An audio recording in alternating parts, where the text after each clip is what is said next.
حضرت علی چونکہ بڑے دھانا تھے، مصلے پہ بڑھ رہے ہیں، جماعت کری کرنی، اللہ اکبر کہہ رہے ہیں، بندوں کا خیال تھا نماز لیٹ کرانی ہے، نے فٹافٹ حضرت علی سے کہا کہ حضور ذرا وہ جانور تو بتائیے گا کتنے ہیں جو انڈے دیتے ہیں، اور ذرا وہ بھی بتائیے گا جو بچے دیتے ہیں۔ یہ ذرا آپ کتنے کو بندہ جانور گنے، آہستہ آہستہ بندہ شمار کرے، ہو بکری جو ہے وہ بچہ دیتی ہے، مرغی انڈا دیتی ہے، اور گائیں جو ہے وہ بچہ دیتی ہے، اور بطخ جو ہے وہ انڈا دیتی ہے، بندہ تو یہ گننے لگ جائے۔ تو حضرت علی شیر خدا یہاں ہاتھ ہیں، فرمانے لگے گھر جا کے گن لینا، موٹی سی بات بتاتا ہوں، جن جانوروں کے کان باہر ہوتے ہیں وہ بچے دیتے ہیں، جن کے اندر ہوتے ہیں وہ انڈے دیتے ہیں۔ اللہ اکبر، نماز کی نیت باندھ لی، تم گننا گھر جا کے۔ موٹی سی بات بتا دیتا ہوں، وہ صاحب کہتے ہیں میں حضرت علی رضی اللہ تعالیٰ عنہ کو جانے آیا تھا، میں خود بڑا الجھ گیا۔ ہمیں لوگ اشتعال ہی بڑا دلاتے ہیں۔ میرے رسول کریم صلی اللہ علیہ وسلم کا کمال یہ ہے کہ رسول پاک کو کبھی اشتعال نہیں آیا، اور بھائی حضور کو کبھی اشتعال ہے بول کے بتائیے، اشتعال چھوڑ دو، ہم محتاج ہیں نبی پاک کے، ہم نے جو سیکھنا ہے اپنے نبی سے سیکھنا ہے۔ وہ اگر زندگی میں آپ نے اشتعال چھوڑ دیا، بہت سارے لوگ دانا پھینکنے آتے ہیں اور پھینک کے چلے جاتے ہیں، ہم پیچھے سے لڑتے رہتے ہیں۔ اگر آپ اشتعال چھوڑ جائیں، دیکھو حضور کے میلاد پر میں نے کیا بات چھیڑی ہے، بڑی ضروری سمجھی ہے تو چھیڑی ہے۔ نبی پاک کو نا اپنے دادا سے بڑا پیار ہے، بڑا دادا سے، والد سے تو ہوتا ہی ہے، ماں سے تو ہوتا ہی، حضور کو اپنے دادا سے۔ بخاری شریف میں حدیث ہے، جناب ابو سفیان رضی اللہ تعالیٰ عنہ حدیث کے راوی ہیں، فرماتے ہیں کہ جنگ میں حضور کے ساتھ تھا فتح مکہ کے بعد، تو کافروں نے بڑا شدید حملہ سامنے سے کر دیا۔ فرماتے ہیں جب انہوں نے شدید حملہ کیا تو مسلمان تھوڑے پیچھے ہٹے، ارادہ یہ تھا کہ نئی منصوبہ بندی کے ساتھ آگے بڑھیں گے۔ کہتے ہیں میں نے نبی پاک صلی اللہ علیہ وسلم کے گھوڑے کی لگام تھامی ہوئی تھی، صحابہ پیچھے ہٹے پر حضور نہیں پیچھے ہٹے اور آگے بڑھے، تو میں نے کہا یا رسول اللہ سب لوگ پیچھے ہٹ رہے ہیں، ذرا پیچھے ہٹ کے نئی حکمت عملی، نئی تازگی ساکھ کے ساتھ وار کریں گے تاکہ مقابلہ کر سکے۔ تو جنگ کا موقع ہے، جنگ کا وقت ہے، اور حضور وہاں نعرہ کیا لگاتے ہیں، فرمایا پیچھے نہیں ہٹنا، کیوں؟ انا النبی لا کاذب، انا ابن عبد المطلب لا کاذب، فرمایا پیچھے نہیں ہٹنا ہے، ایک تو اس لیے نہیں ہٹنا کہ میں نبی ہوں اور یہ بھی سچ ہے، اور اس لیے بھی پیچھے نہیں ہٹنا کہ میں کوئی معمولی آدمی نہیں، میں عبد المطلب کا پوتا ہوں۔ اب پیچھے ہٹنا، کتنی دلچسپی ہے اپنے دادا کے ساتھ، کتنا پیار ہے۔ ضروری نہیں دادا پی ایچ ڈی ہو تو پھر ہی پیار کیا جائے، یہ بھی ضروری نہیں کہ دادا کروڑ پتی ہو تو پھر بھی پیار کیا جائے، یا دادا پیر ہو، صوفی ہو، عالم ہو تو پھر ہی پیار کیا جائے۔ ماں باپ تو ماں باپ ہی ہوتے ہیں، ماں باپ تو ماں باپ ہوتے ہیں۔ مجھ سے کوئی کہے میں اپنی اماں پہ 6 جلدوں میں کتاب لکھ سکتا ہوں، میں ذمہ داری سے کہہ رہا ہوں، وضو کے ساتھ بیٹھو، اگر کبھی اللہ مجھے موقع دے تو میں کئی جلدوں میں اپنے والد پر کتاب لکھ سکتا ہوں۔ یہ ضروری تو نہیں کہ ماں باپ پڑھے لکھے ہوں تو پھر ہی ان پہ لکھا جا سکتا ہے۔ ماں اگر اپلے بھی تھاپتی ہو نا، اسے الف با تا سا نہ بھی دیکھ کے پڑھنا آتا ہو تو بیٹے سے پیار کتنا کرنا ہے یہ اسے آتا ہوتا ہے، یہ اللہ اسے دیکھ کے بھیجتا ہے، اس کے لیے کسی پی ایچ ڈی کی ضرورت یہ اسے پتہ ہوتا ہے، یہ اللہ تعالیٰ اس کے سینے میں پہلے اتارتا ہے۔ نبی پاک صلی اللہ علیہ وسلم کو بڑا پیار، انا ابن عبد المطلب، اور میں کوئی معمولی آدمی نہیں، میں عبد المطلب کا پوتا ہوں۔ یہ جنگوں میں حضور اعلان کرتے۔ اب دوسری کتاب دیکھی الوفا شریف میں اور شفا شریف میں حدیث ہے، حضرت عمر فاروق راوی فرماتے میں کھڑا تھا، یہودیوں کا ایک بہت بڑا عالم ہے، زید بن دسنا اس کا نام ہے، حضرت بلال حبشی رضی اللہ تعالیٰ عنہ فرماتے ہیں کہ جب کہیں ضرورت پڑتی تھی تو ہم لوگوں سے قرضہ لیتے تھے. وہ ایک دن مجھے کہنے لگا مجھ سے قرضہ لے لیا کرو، میرے پاس پیسے پڑے ہوتے ہیں. میں نے اس سے قرضہ لے لیا نبی پاک صلی اللہ علیہ وسلم کے مہمانوں کے لیے، کیونکہ میری ذمہ داری تھی مہمانوں کی دیکھ بھال. آپ فرماتے ہیں کہ ابھی اس کے حضرت عمر فرماتے ہیں کہ وعدے میں 3 دن باقی تھے، میں حضور کے ساتھ تھا. وہ عالم تھا یہودیوں کا، تورات جانتا تھا. تو چوک میں اس نے کھڑا کر لیا اور کھڑا کر کے کہنے لگا نبی کریم صلی اللہ علیہ وسلم سے کہ میرے پیسے دے. تو حضور صلی اللہ علیہ وسلم نے فرمایا کہ ابھی تو 3 دن باقی ہیں وعدے میں، انشاءاللہ وعدے پہ دے دیں گے. میں نے جو مضمون چھیڑا ہے وہ میں نے مکمل کرنا ہے، آپ میری بات پہ توجہ کرنا. میں کہہ چکا ہوں کہ حضور کو دادا سے بڑا ہی پیار ہے. اب وہ یہودیوں کا عالم کیا کہتا ہے نبی پاک کو، تانا کس طرح دیتا ہے، معاذ اللہ ثم معاذ اللہ، نقل کفر نہ باشا. جب حضور نے کہا نا ابھی 3 دن باقی ہیں تو کہنے لگا جی معاذ اللہ ثم معاذ اللہ، پھر معاذ اللہ، گرور دفعہ معاذ اللہ. کہنے لگا جی عبد المطلب کی اولاد کا طریقہ یہ ہے، پیسے لے لیتے ہیں پھر واپس نہیں کرتے. ہے نا اشتعال والی بات. یعنی ویسے ہی آپ کسی کو کہیں کہ تیرے دادے کی اولاد ساری کا طریقہ ہی وہ گرم ہو جائے گا. اور اگر یہ کہہ دیا جائے اس ذات کے بارے میں جس سے آپ پیار بھی عشق کی حد تک کرتے ہو، تو اب تھپڑ تو بنتے ہیں نا 4، اب ڈنڈا تو بنتا ہے نا. لیکن میرے نبی پاک اشتعال میں نہیں آتے تھے، مزاج نہیں تھا رسول کریم. نبی کریم صلی اللہ تعالی علیہ وسلم نے اتنی بڑی بات کر دی کہ حضرت عمر کہتا میں نے یوں کر کے تلوار پہ ہاتھ رکھا، نکال لی نیام سے باہر، گردن اڑاؤں گا اس گستاخ. رسول کریم نے فرمایا عمر یہ تو کیا کر رہا ہے، تیرے تو ذمہ یہ تھا کہ تو اسے نرمی کا کہتا اور مجھے پیسے دینے کا کہتا. اب اس طرح کر، اسے فلاں جگہ لے جا، وہاں کھجوریں پڑی ہیں، تول کے دے دے، چل 2 کلو زیادہ بھی دے دینا. تو حضرت عمر فاروق رضی اللہ تعالیٰ عنہ کہتے ہیں میں نے کہا حضور زیادہ کس بات کی، میں تو پوری بھی ذرا ناپ تول کے دوں گا. اور احتیاط سے کس بات کی زیادہ، اس نالائق کو زیادہ دوں؟ حضور فرمانے لگے زیادہ اس لیے دینی ہے کہ تو نے اسے ڈانٹا ہے، تو نے تلوار دکھائی ہے، اب 2-3 کلو زیادہ دینی. حضرت عمر کہتے ہیں میں لے گیا اور میں نے 2-3 کلو کھجوریں زیادہ دی، پر وہ میرے اندر جو اس کے بارے میں کوفت تھی وہ جاتی نہیں تھی. میرا دل کرتا تھا کاٹ ڈالوں اسے. اور جب میں نے دے لی نا تو میرے قریب آیا، میرے گھٹنے پہ ہاتھ رکھا. آنسو بڑے قیمتی ہوتے، ایک کبھی نکلتے. کہتے ہیں جب میرے گھٹنے پہ اس نے ہاتھ رکھا تو وہ یہودیوں کا عالم رو پڑا. کہنے لگا عمر تیرا کیا خیال ہے کہ میں بلا وجہ یہ میں نے بات کر دی؟ کہا نہیں، تو روتا کیوں ہے، پہلے بے ادبی کرتا اب روتا ہے. تو کہنے لگا عمر میں کوئی معمولی آدمی نہیں، میں پڑھا لکھا بندہ ہوں، معمولی ہوتا تو جلدی مان جاتا. میں تورات کا، انجیل کا، زبور کا عالم ہوں.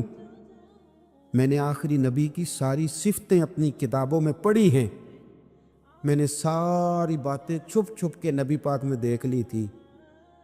ایک بات میں نے حضور کی آزمانی تھی ابھی، وہ یہ تھا کہ نبی پاک کے سامنے جتنی بھی جہالت کرو گے نا، اللہ کے رسول کا حلم اس پر غالب آ جائے گا، حضور کا صبر اس پر غالب آئے گا. میں نے نا آج وہ آزمانا تھا، اور میں نے نا سازش کر کے بلال کو پیسے دیے تھے، اور میں نے سازش کر کے 3 دن پہلے مانگے تھے. پر عمر تجھے مبارک ہو، میں نے تو آزما کے مانا ہے، تو بغیر آزمائے محمد عربی کا غلام بن گیا ہے. اب لے جا، مجھے معافی بھی دلا، اور نبی پاک صلی اللہ علیہ وسلم کی غلامی بھی میرے لیے، اس سند پہ بھی تو میرے ساتھ شامل ہو. زندگی میں اشتعال نہ اپنے آپ کو آنے دے. لوگ دنیا میں باتیں کرنے آئے ہیں، اور باتیں کرنے والے رہ جایا کرتے. باتیں کرنے والے، میری بات کی سمجھ آ رہی ہے، اور کام کرنے والے وہ کر جاتے. اگر آپ باتوں پہ آپ وقت گزاریں گے تو رہ گئے اشتعال. وکیلوں کو بھی یہاں اشتعال آتا ہے, یہاں ڈاکٹروں کو بھی اشتعال آتا ہے, یہاں فلانے کو بھی اشتعال آتا ہے, یہاں بھئی آپ کس چکر میں پڑ گئے؟ اگر آپ کو اشتعال ہی آنا ہے, آپ دیکھیں نا اہل طائف نے نبی پاک کے ساتھ کیا کیا. تاریخ میں نا کچھ الفاظ ایسے ہیں جو پڑھے نہیں جاتے. جب انہوں نے کہا کہ معاذ اللہ آپ نبی ہیں جو دروازہ دروازہ گھوم رہے ہیں, آپ نبی ہیں جن کے ساتھ لشکر ہی کوئی نہیں, پیسے ہی کوئی نہیں, آپ ہیں, اتنے سخت جملے, پھر پتھر بھی مارے. اشتعال تو 1.5 منٹ میں آ جاتا بندے کو, اور ہمارے ہاں تو رہ بھی صرف اشتعال ہی گیا ہے, صرف اشتعال ہی ہے. جس کو دیکھو اسے اشتعال ہے, ادھر بھی لڑائی, ادھر بھی دنگا, ادھر بھی فساد. بھئی آپ چھوڑیں. رسول کریم علیہ الصلوۃ والسلام کو حضرت زید بن حارثہ نے کہا حضور دعا کریں یہ تباہ ہو جائے. نبی پاک نے فرمایا, لفظ حدیث کے فرمایا لم ابعث لعانا, فرمایا میں کو تانے دینے والا بن کے آیا ہوں, میں کو وہ ہوں جو تانا زنی کروں گا, بد دعا دوں گا انہیں. فرمایا انما بعثت ہادیا و رحمہ, فرمایا میں تو رحمت بن کے آیا ہوں اور لوگوں کو ہدایت کا راستہ دکھانے کے لیے آیا ہوں. زندگی میں کبھی بھی اشتعال. ایک بات اور کرنی ہے آپ سے, اس پر بھی آپ نے خاص توجہ کرنی ہے, جو ہمارے لیے سرکار کی محتاجی میں سے خیرات ہم نے لینی ہے, وہ یہ ہے نبی پاک صلی اللہ علیہ وسلم کو نا قرآن مجید نے حریص کہا. اللہ اکبر. یہاں شاید آپ مجھے کہہ دیں تو میں ناراض ہو جاؤں, لیکن قرآن نے کہا حریص علیکم بالمؤمنین رؤوف الرحیم. اللہ کرے کہ ہم قرآن کے الفاظ پر غور کریں. حریص علیکم, اے میرے محبوب کے غلاموں, نبی پاک صلی اللہ علیہ وسلم نا تم پر حریص ہیں, یعنی تمہاری بھلائی چاہنے میں جلدی کرتے, تمہاری بھلائی چاہنے میں. یہ ایسے الفاظ ہیں کہ اس سے بڑھ کر میں ان کا معنی نہیں کر سکتا. اگرچہ علماء تفسیر نے حریص علیکم کے کئی معنی بیان فرمایا محبوب کو جلدی ہے. بیٹا بھی اماں سے کہتا ہے اماں آہستہ آہستہ ہی میری ترقی ہوگی نا. اب مرید بھی پیر صاحب سے کہتا ہے حضرت صاحب ہوں میں شروع کرتے لئیے سویرے اٹھتے پہنا تے اے میں ہولی ہولی کر کے داڑھی. مجھے تو خیر بہت سارے کہتے ہیں, اس لیے ایک میرے سنگی ہیں اللہ تعالیٰ انہیں جزائے خیر دے, وہ جنوبی پنجاب سے ہیں تو وہ سرائکی ہیں.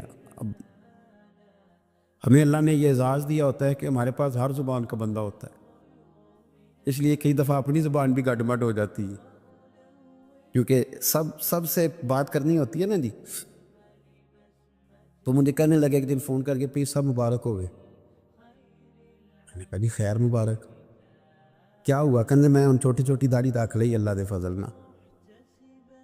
میں کہا چلو میں تیری مبارک قبول کتی تو مہربانی کری انہوں کھاد شاد باندھا رہی تاکہ تھوڑی بڑی بھی ہو بھی جائے کہ مبارک ہوئے. میں چھوٹی چھوٹی میں کہا چلو اللہ کریم خیر کرے گا, بڑی بھی ہو جائے. حالانکہ داڑھی کا کوئی وزن ہی نہیں ہوتا, کیوں ہوتا ہے نہ چھوٹی کا نہ بڑی کا. اللہ سمجھنے کی توفیق عطا فرمائے. بار کہ جو بات عرض کرنی ہے اس کی طرف آتا ہوں آپ حضرات سے. حریص علیکم,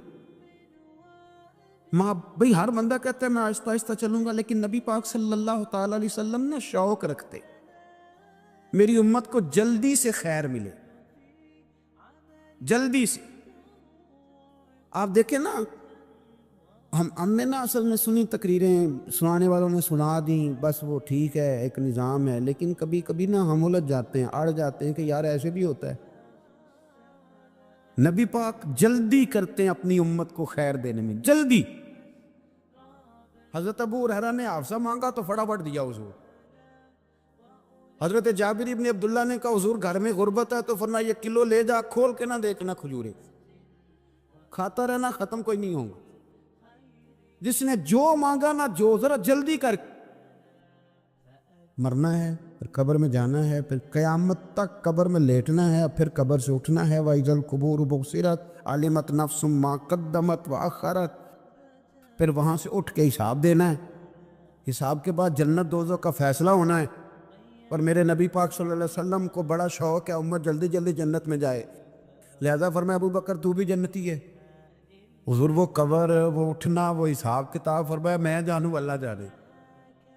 عمر تو بھی جنتی ہے، عثمان بھی جنتی ہے، علی بھی جنتی ہے، طلحہ بھی جنتی ہے، زبیر بن عوام بھی جنتی ہے، طلحہ بن عبید اللہ بھی جنتی. 10 بندوں کو نہ کھڑے کھڑے جنت. امام حسن اور حسین پیچھے کھیل رہے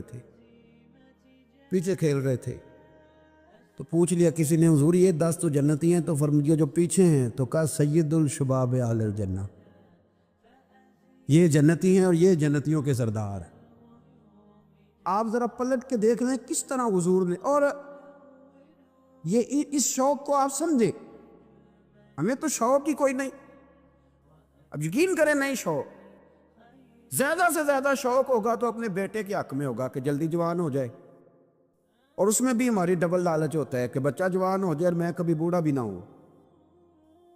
یہ بھی جوان ہو جائے اور میں بھی جوان ہی رہوں. بھئی یہ تو نہیں نہ ہو سکتا. اگر وہ جوان ہوگا تو پھر آپ کو بوڑھا ہونا پڑے گا، لیکن ہمارا ڈبل لالچ ہے. یہ بھی جوان ہو جائے اور میں بھی جوان ہی رہوں. یہ ہو سکتا؟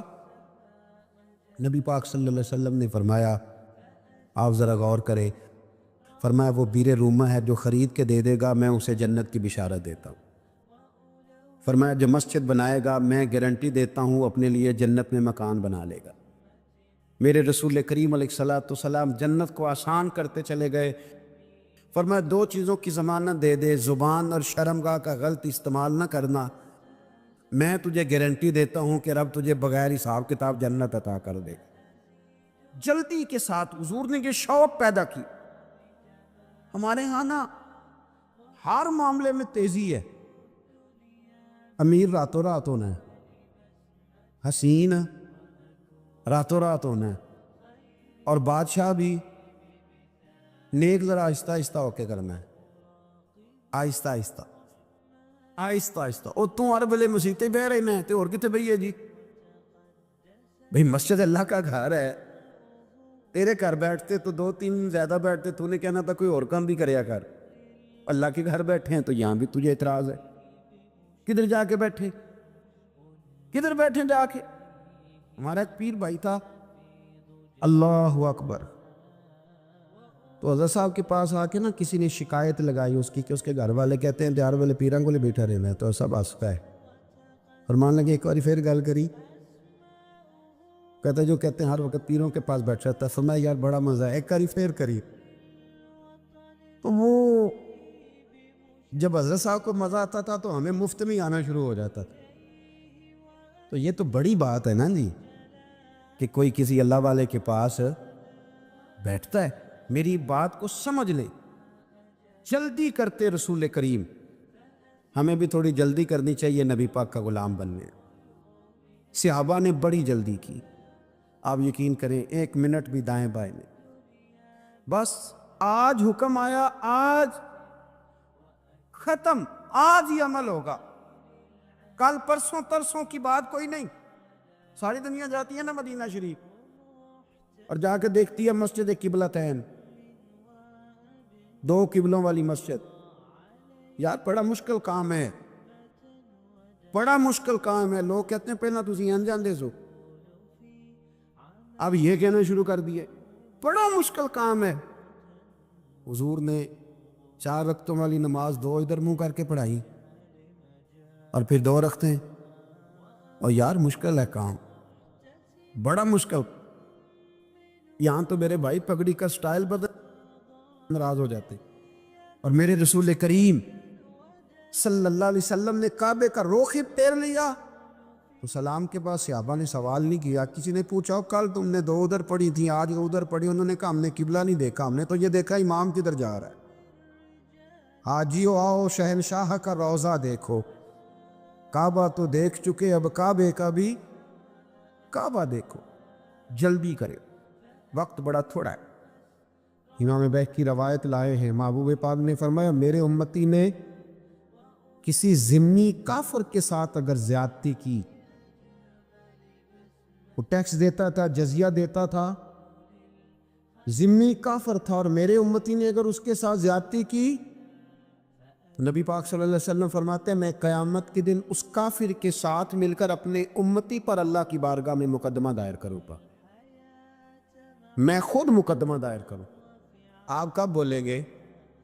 ابھی بھی وقت نہیں ہے آپ کے بولنے کا۔ میری تو دعوت یہ ہے کہ ہر سیاسی جماعت ریزائن کرے کہ ہم اس ملک میں سیاست نہیں کریں گے، مذہبی جماعتیں تبلیغ کرنا بند کر دیں، پیران اعظام قدی نشینیاں چھوڑ کے باہر نکلے، یہ جو ہر چوک اور ہر چوراہے میں لوگ نصیحتوں کا بازار گرم کر کے کھڑے ہیں، یہ چھوڑ دیں۔ کیا اثر ہے تمہاری تبلیغوں کا؟ کیا مل رہا ہے قوم کو؟ تمہاری گدیاں کیا تزکیہ نفس کر رہی ہیں؟ اور ہر اس آدمی پہ مقدمہ ہونا چاہیے جس کے موبائل میں گندی فوٹو ہے۔ ہر وہ آدمی مجرم ہے جو کند دیکھتا ہے، کند آگے تقسیم کرتا ہے۔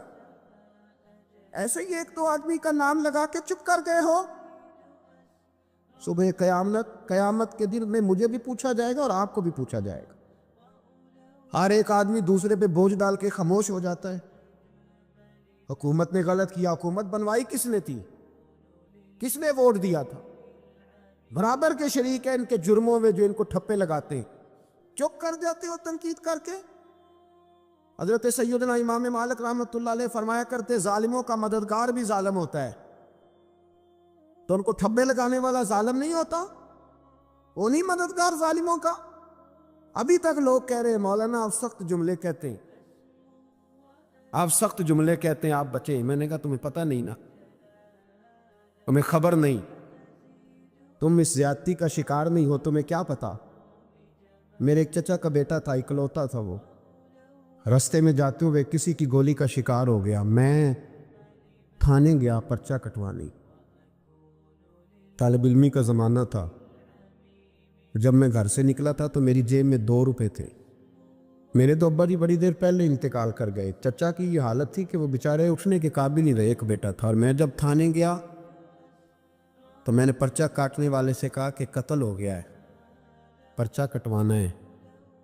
اور ڈاکٹر یہ کہتا ہے، ڈاکٹر یہ مسیحا بنے پھرتے ہیں قوم کے، وہ کہتا ہے لاش کو ادھر رکھو اور پہلے پرچہ کٹوا کے لاؤ، پھر پوسٹ مارٹم کریں گے۔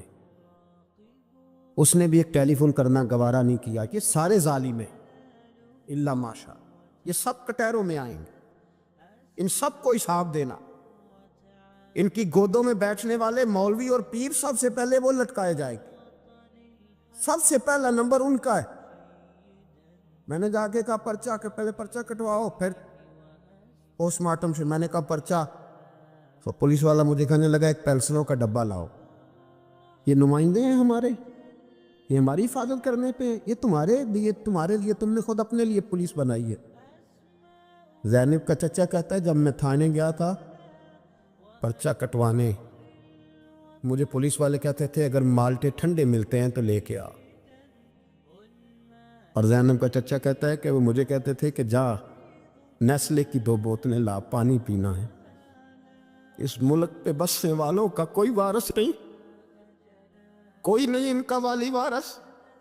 اور کہتا ہے کوڑے میں پڑی لپٹی ہوئی خون سے لاش، اور مجھے پولیس والے کہتے ہیں فلانے نے لاش ڈھونڈیا، اسے تو پہلے 10,000 دے لے۔ میں ظالم ہوں، آپ ظالم ہیں جنہوں نے ان ظالموں کو اپنا سپہ سالار بنایا۔ تیاری کر رہو اللہ کے حضور۔ میں نے پوچھا رب کریم سے مولا تو بتانا رزلٹ کب نکلے گا؟ تو رب کریم نے فرمایا دنیا تو غافل ہو سکتی ہے، وَلَا تَحْسَبَنَّ اللَّهَ غَافِلًا عَمَّا يَعْمَلُ الظَّالِمُونَ۔ کر جا کے سورۃ ابراہیم کی آیت نمبر 42 پڑھو۔ رب فرماتا ہے اللہ غافل نہیں ہے ان لوگوں سے جو دنیا میں ظلم کر رہے ہیں۔ اللہ ظالموں کے کاموں سے غافل ہے تو پھر مولا رزلٹ کیا ہے؟ فرمایا انما یؤخرہم لیوم، اللہ نے ایک دن کے لیے یہ فیصلے رکھے ہوئے۔ رب روز عدالت نہیں لگائے گا، اللہ نے ایک دن رکھا ہوا۔